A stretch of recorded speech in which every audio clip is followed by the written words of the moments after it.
योगाभ्यास क्यों करना चाहिए? योगाभ्यास क्यों करना चाहिए, मैं आज इस विषय पर अपने विचार रख रहा हूँ। संभव है आप मेरे विचारों से सहमत न हो, ये भी संभव है कि मेरी बातें पूरी तरह गलत हों।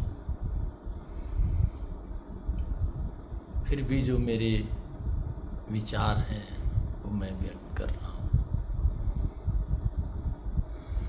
सबसे पहले तो ये समझना उचित होगा कि योगाभ्यास है क्या चीज़।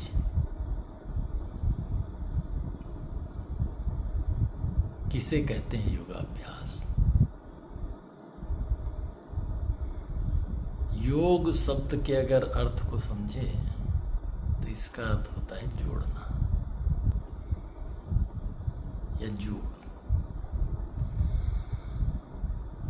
तो जब हम योगाभ्यास करते हैं तो कुछ जोड़ रहे होते हैं। अब प्रश्न ये उठता है कि हम क्या जोड़ते हैं, क्या जुड़ता है, किस चीज का योग कर रहे होते हैं। इस प्रश्न से पहले एक प्रश्न और आता है कि हम जोड़ेंगे उसी चीज को जो टूटा हुआ हो। कुछ टूटा ही नहीं तो फिर जोड़ने की प्रक्रिया ही व्यर्थ है।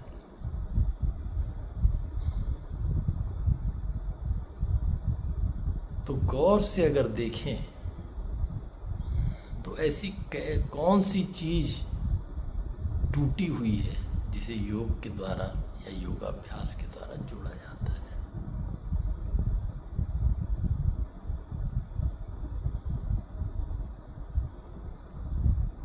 अगर प्रारंभिक तौर पे देखें तो मनुष्य प्रकृति से टूटा हुआ है। प्रकृति में जितने जीव हैं सब प्रकृति से जुड़े हुए हैं, प्रकृति के अनुसार हैं।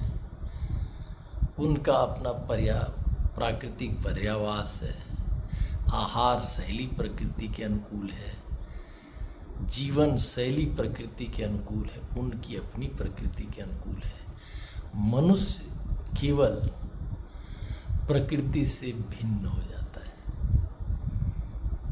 या कहें तो प्रकृति के विरोध में खड़ा होता है। और प्रकृति के विरोध में खड़े होने के कारण सबसे पहले वो टूटता है प्रकृति से। और प्रकृति में केवल बाहर की प्रकृति ही नहीं, भीतर की भी प्रकृति से वो टूट जाता है। तो अगर हम पहला जोड़ देखें मनुष्य में, या पहली टूटन हम जो देखें जिससे वो टूटा हुआ है, तो वह प्रकृति से टूटा हुआ। इसलिए मनुष्य को योगाभ्यास की आवश्यकता होती है। मैं तो अक्सर गौर से देखता हूँ, मनुष्य की जीवन शैली को देखता हूँ, मनुष्य के व्यवहार को देखता हूँ, मनुष्य के आहार को देखता हूँ, आचार विचार और व्यवहार को देखता हूँ, तो मनुष्य पूरे जीवन काल में रोगाभ्यास करता हुआ नजर आता है। उसकी आधुनिक जीवन शैली को अगर देखूं तो और ही स्पष्ट हो जाएगा। आप भी शायद ये महसूस करेंगे कि वह प्रतिदिन सुबह उठने से लेकर के सोने तक और सोते समय भी रोगाभ्यास करता होता है, रोगाभ्यास कर रहा होता है। हर समय उसका चलना, उठना, बैठना, यहाँ तक कि उसके कपड़ा पहनना, उसके जूते पहनना, चप्पलें पहनना, सारा कुछ ऐसा है जैसे वो किसी न किसी रोग को आमंत्रित कर रहा होता है। जिन कुर्सियों पर, जिन सोफा पर वो बैठता है, वो पूरी तरह रोग को आमंत्रण कर देने वाले होते हैं। और यदि आप योगाभ्यास कर रहे होंगे, अपनी प्रकृति से जुड़ेंगे, बाहर की प्रकृति से जुड़ेंगे, तत्क्षण आप समझने लगेंगे कि कहाँ कैसे आप रोगाभ्यास कर रहे हैं। आजकल एक शब्द बहुत प्रचलित है, AI, आर्टिफिशियल इंटेलिजेंसी। मैं एक नए शब्द को, हो सकता है मेरे पहले किसी ने इसका प्रयोग किया हो, लेकिन मैं सोचता हूँ कि मैंने पहली बार अचानक ख्याल में आया कि एक शब्द है NI, natural intelligence. Natural intelligence प्रकृति प्रदत्त हमारी एक इंटेलिजेंसी है। वो काम करने लगती है। आप जैसे ही स्वयं से जुड़ेंगे, योगाभ्यास करेंगे, तो देखने लगेंगे कि किस आचार, व्यवहार, विचार से आपको क्या नुकसान हो रहा है, क्या गलत हो रहा है, और कैसे उसको ठीक किया जा सकता है। यह योगाभ्यास से ही संभव है। मैं जब भी, और यह कोई मैं किताब से पढ़कर या परिकल्पना की बात नहीं कह रहा हूँ, ये मैं अपने अनुभव की बात कह रहा हूँ। हो सकता है मेरा अनुभव आपके अनुभव से भिन्न हो सकता है मेरे अनुभव से आप सहमत ना हो, लेकिन जैसे ही आप योगाभ्यास करेंगे सही अर्थों में, आप योग युक्त होंगे, आपको तत्क्षण पता लगने लग जाएगा कि क्या गलत है और क्या सही है। अगर इस अर्थ में देखा जाए तो योगाभ्यास आपके भीतर और बाहर की जागरूकता से युक्त कर देगा। आप योग युक्त होंगे, मतलब आप जागरूकता से युक्त होंगे।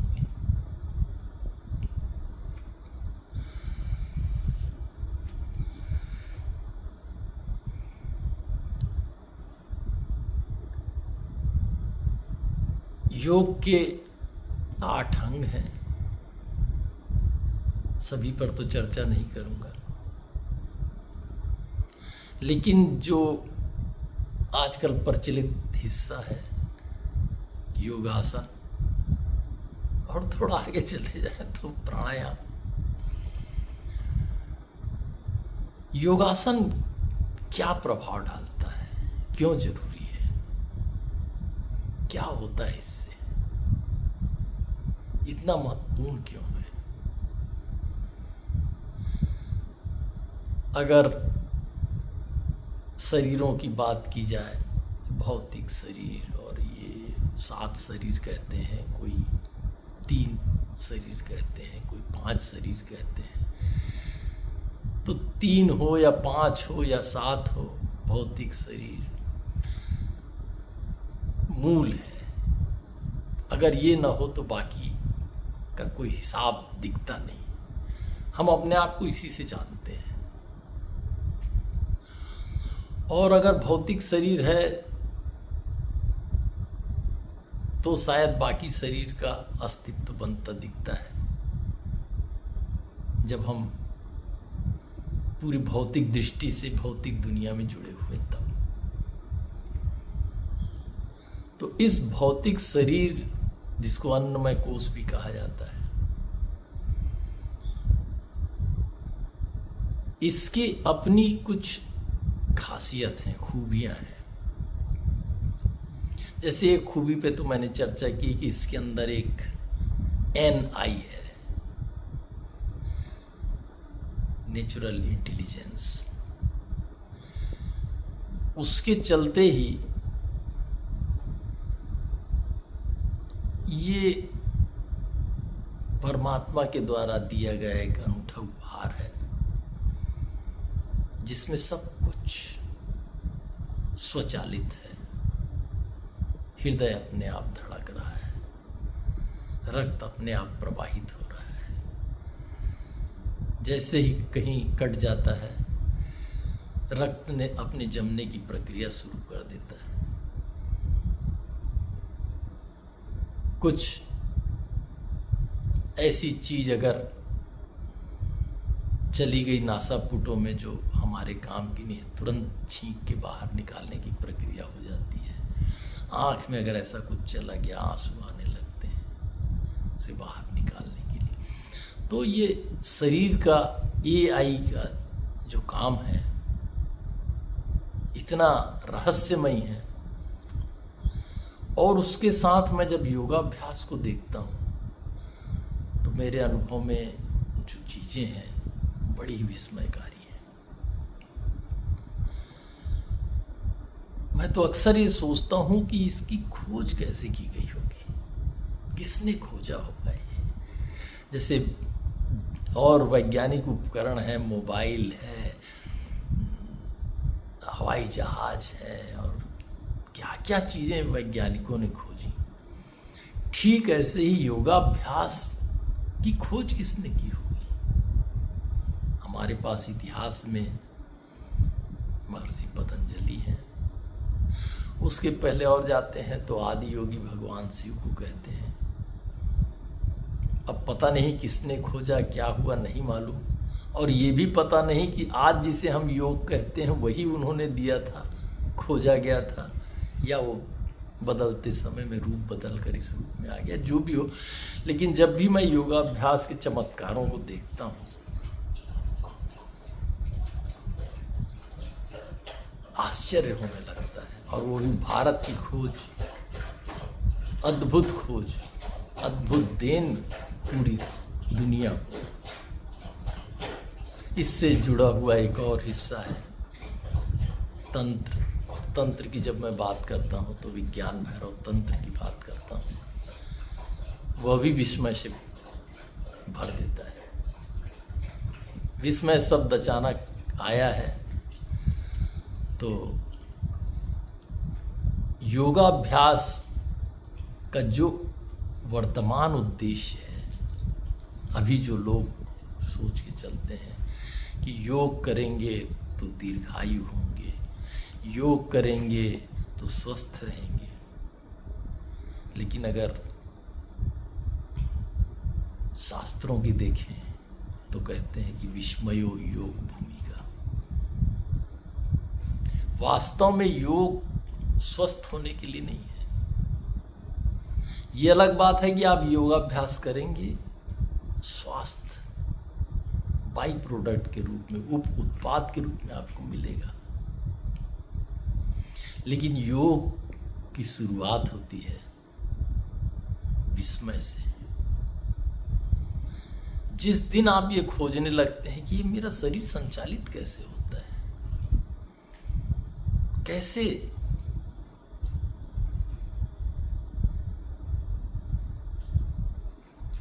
विचार चलने लगते हैं, सांस की प्रक्रिया कैसे शरीर को प्रभावित करती है, इनका जोड़ क्या है। तो ऐसी दशा में आप जब खोज की यात्रा में निकलते हैं तो योग सहयोगी है। वहां से फिर वास्तविक योग शुरू होता है। अन्यथा अगर रोग से निदान के रूप में आप योगाभ्यास कर रहे हैं तो जिस दिन रोग ठीक हो जाएगा उस दिन योग बंद कर देंगे आप। ठीक ऐसे ही जैसे रोग ठीक होने से दवा बंद कर दी जाती है, ऐसे ही आपका रोग ठीक हुआ, आपने योग बंद किया।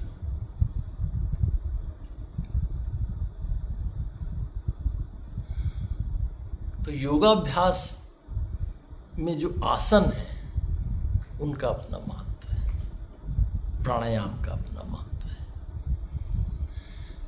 और चूंकि हम जहाँ हैं वहीं से यात्रा शुरू की जा सकती है। अगर मुझे कहीं जाना है तो जहाँ खड़ा हूँ वहीं से चलना पड़ेगा।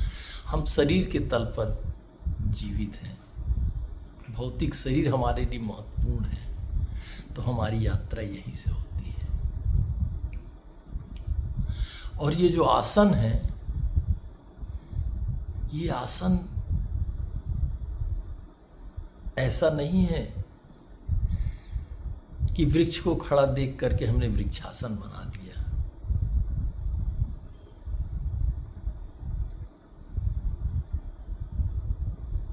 या मयूर को देख करके मयूरासन बना दिया।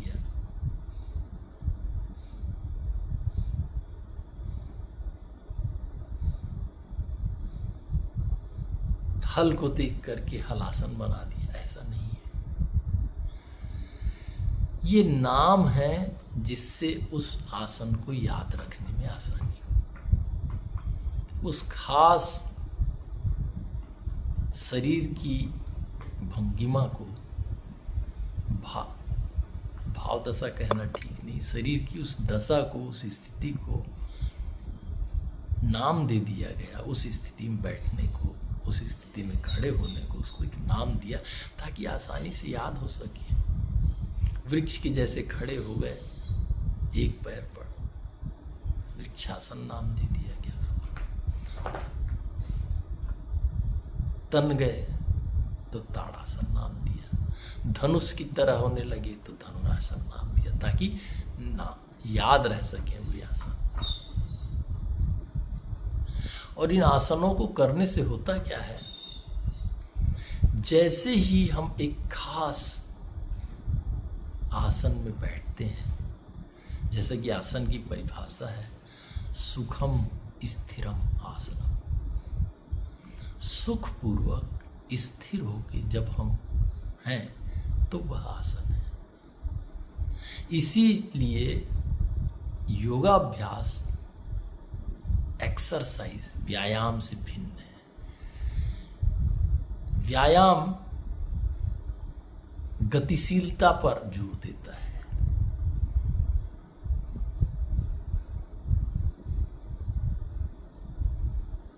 योगाभ्यास स्थिरता पर जोर देता है। जब एक खास शारीरिक स्थिति में आप स्थिर होंगे, और वो भी सुखपूर्वक, इसलिए योगाभ्यास जब भी किया जाए तो अपने आप को तकलीफ न दें। तकलीफ देने के लिए नहीं है कि आप जोर जबरदस्ती कर रहे हैं एक आसन के लिए, नहीं। जितना आप सुखपूर्वक करें, धीरे धीरे आपके शरीर की क्षमता बढ़ेगी और वो आसन आसानी से होने लगेंगे। सुखम स्थिरम आसनम की तरफ जाएंगे तो उस आसन में बैठने पर आपके शरीर में एक खास लचीलापन आने लगेगा। लचीलेपन का महत्व है। यदि आप प्रकृति में जीवों को देखें, उनको स्पर्श किया हो कभी, जीवधारियों से लेकर वनस्पतियों तक, सभी की एक खास लचीलापन है। कभी सांप पकड़ के देखिए, उसका अपना एक लचीलापन है। कुत्ते को छू कर देखिए, उसका अपना एक लचीलापन है। बिल्ली को पकड़ के देखिए, उसका एक लचीलापन है। नेवले को पकड़िए, उसका एक अपना लचीलापन है। छिपकली को पकड़िए, उसका एक लचीलापन है। उस लचीलेपन का कारण है उन्हें जिस अनुकूलन में, जिस काम के लिए जीवन यापन करना है, जीना है, जीवन संचारित होगा उनमें, उसके लिए एक खास तरह की जीवन ऊर्जा की आवश्यकता है। बंदर जिस चंचलता में जी रहा है, जिस वृक्ष पर उसे कूदना है, उछल कूद करना है, उसके अंदर एक खास जीवन ऊर्जा की आवश्यकता है, खास लचीलेपन की, और कुछ खास प्रक्रिया की जरूरत है। उनकी उंगलियों में वो ताकत चाहिए जो वृक्षों को, शाखाओं को पकड़ सके, लटक सके।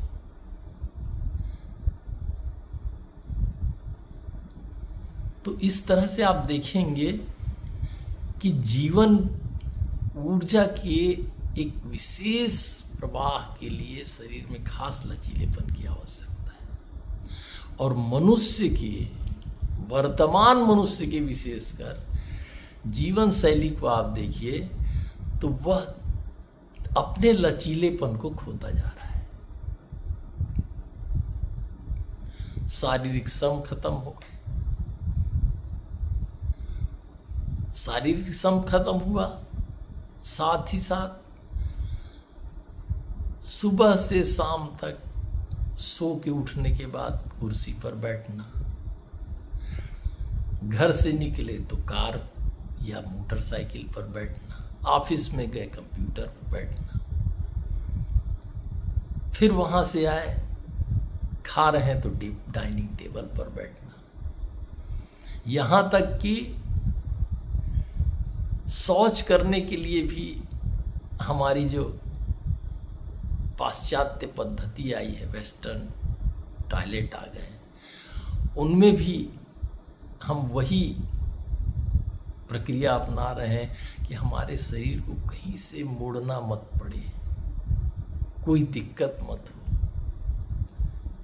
लचीलेपन के बजाय हमारे शरीर में जड़त्व आते गया, और जितनी जड़ता आएगी शरीर के अंदर जो जीवन शक्ति है, जिसे प्राणमय कोश कहो, जैसे प्राण ऊर्जा कहो, जीवन ऊर्जा कहिए,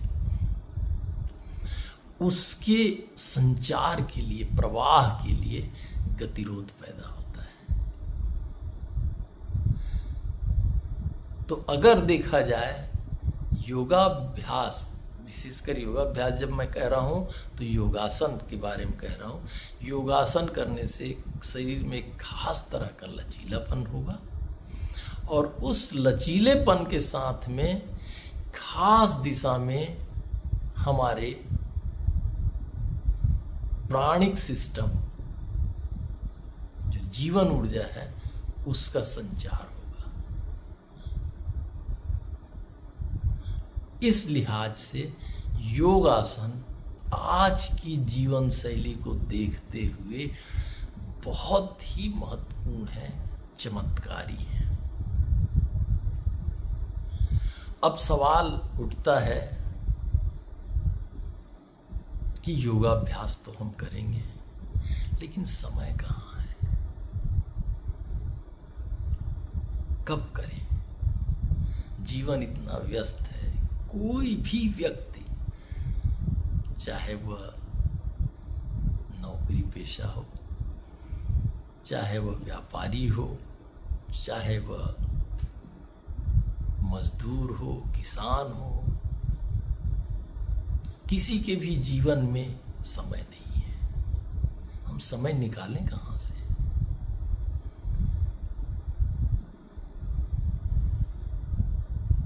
ठीक इससे हट के अगर देखें मनुष्य के जीवन को, वर्तमान परिदृश्य में, वर्तमान समय में आदमी के पास घंटों घंटों रील मोबाइल पर देखने के लिए समय है, कुछ फेसबुक, व्हाट्सएप, इनके लिए समय है, और वो भी नहीं, घंटों बातें करने के लिए समय है, लेकिन जो जीवन के रहस्य हैं उसको समझने के लिए समय नहीं है। हम उन चीजों में अपना समय खर्च कर रहे हैं जो अंत में व्यर्थ होने वाली है। पता नहीं कितना धन हम कमा लेना चाहते हैं, घर में 4 लोग हैं, कमरे 12 हैं। एक जमाना था जब 4 कमरे में 12 लोग रहते थे, आज 12 कमरे में 4 लोग रह रहे हैं।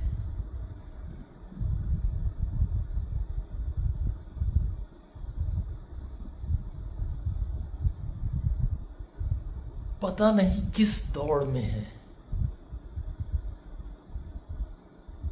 शायद हम कबीर, नानक, बुद्ध इनको गलत सिद्ध करने में लगे हुए हैं। अगर गौर से देखिए सबका जीवन, एक गरीब से गरीब आदमी भी इस फिराक में लगा रहता है, पता नहीं कितना धन कमा ले, कितना क्या कर डाले। अगर उसके पास समय भी है तो उसको ऐसी चीजों में अपव्यय करता है जो पूरी तरह व्यर्थ है।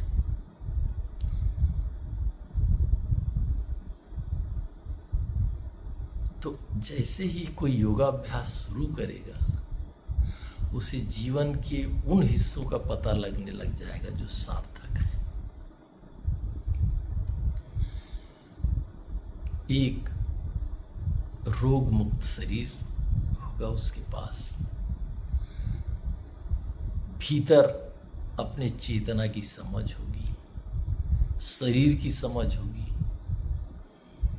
अगर कहीं दर्द होगा तो वो पता लगा लेगा कि क्यों हो रहा है यह दर्द, और शरीर भी उससे बात करेगा कि मुझे ये तकलीफ हुई, आप इस तरह से बैठे रहे इतनी देर तक, क्या आपने इस तरह से मेरे साथ से बदतमीजी की।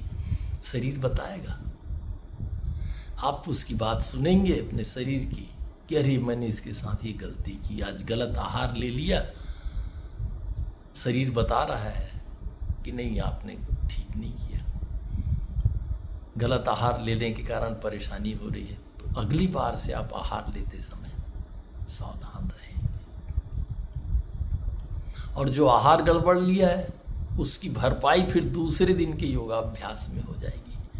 जैसे ही आप योग युक्त होंगे, वो जो दुष्परिणाम आए थे वो ठीक हो जाए। केवल शरीर के तल पर नहीं, मन के तल पर भी अगर आपने किसी क्रोध किया था, अगर आप योगाभ्यासी हैं, योग युक्त हैं, तो तत्काल लगेगा कि अरे मैंने क्रोध किया, देखिए मेरे यहाँ यहाँ इसके भी प्रभाव आए। दूसरे दिन जब आप योगाभ्यास करेंगे, आसनों में बैठेंगे, जहाँ जहाँ दुष्परिणाम आए होंगे शरीर में, वो अपने आप ठीक हो जाएंगे। वहाँ पर प्राण का संचार इतना बढ़िया होगा कि वो रिपेयर हो जाएगी। मतलब अगर आपका शरीर एक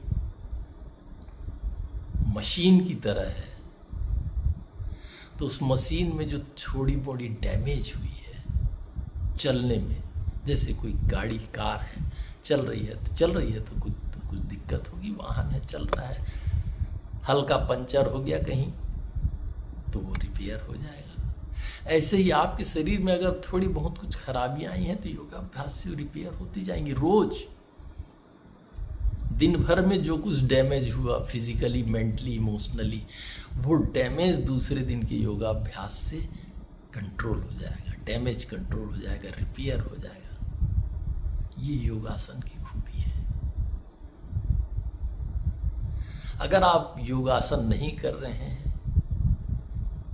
तो ये धीरे धीरे डिपॉजिट होते जाएंगे, और जैसा कि आप रोग आसन कर रहे हैं तो आपका रोग बढ़ते जाएगा, और फिर आप एक रुग्ण शरीर लेकर के घूमेंगे।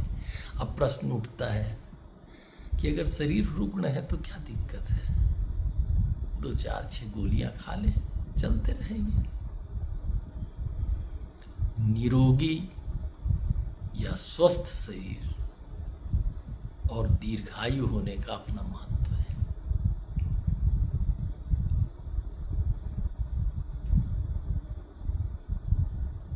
जब आप रोग से मुक्त हैं, स्वस्थ शरीर लिए हुए हैं, स्वस्थ शरीर का अर्थ स्वस्थ मन, स्वस्थ भावनाएं लेकर के योग युक्त होकर के जीवन जी रहे हैं, तो आप सजग होंगे। और ऐसी स्थिति में जीवन की यात्रा के साथ बहुत सारी चीजें समझ में आती हैं। बचपन में जो चीजें समझ में नहीं आई, वे बड़ी होकर समझ में आती हैं। जैसे हम बड़े होते हैं, फिर और बड़े होते हैं तो कुछ चीज़ें समझ में आती हैं। तो मैं तो ये देखता हूँ कि वृद्धावस्था का अर्थ ही है कि जब आपकी वृद्धि हो चुकी, शारीरिक रूप से, मानसिक रूप से, भावनात्मक रूप से, बौद्धिक रूप से, विवेक के रूप से आप वृद्ध हो चुके, आपकी वृद्धि हुई। और वृद्ध होने का प्रमाण ही यह है कि आपको जीवन की नश्वरता दिखाई देने लगे, व्यर्थता दिखाई देने लगे, और अब आप जहाँ से आए हैं वहाँ जाने के लिए तैयार हो जाएं सजगता से। जिसे कबीर कहते हैं, ज्यों थी त्यों धर दीनी चदरिया। जैसी चादर आपको मिली थी जन्म के समय, जीवन भर उसमें जो भी जोड़ घटाव हुआ होगा, कट लगे होंगे, मलिनता आई होगी, फटी होगी चादर, वृद्धावस्था में सजगता के साथ अगर आप योग युक्त होकर के जीवन जीते हैं तो अंतिम समझ ये होती है कि सारा कुछ जीवन जो मैंने जिया पूरा व्यर्थ, संबंध व्यर्थ। जिसे बुद्ध एक खास उम्र में समझ गए, कबीर एक खास उम्र में समझ गए, कौन कब इसे समझेगा यह पता नहीं, लेकिन जिस दिन ये समझ पाए कि पूरा संसार असार है, व्यर्थ है, कामनाएं गई, वासना गई, दौड़ धूप गई,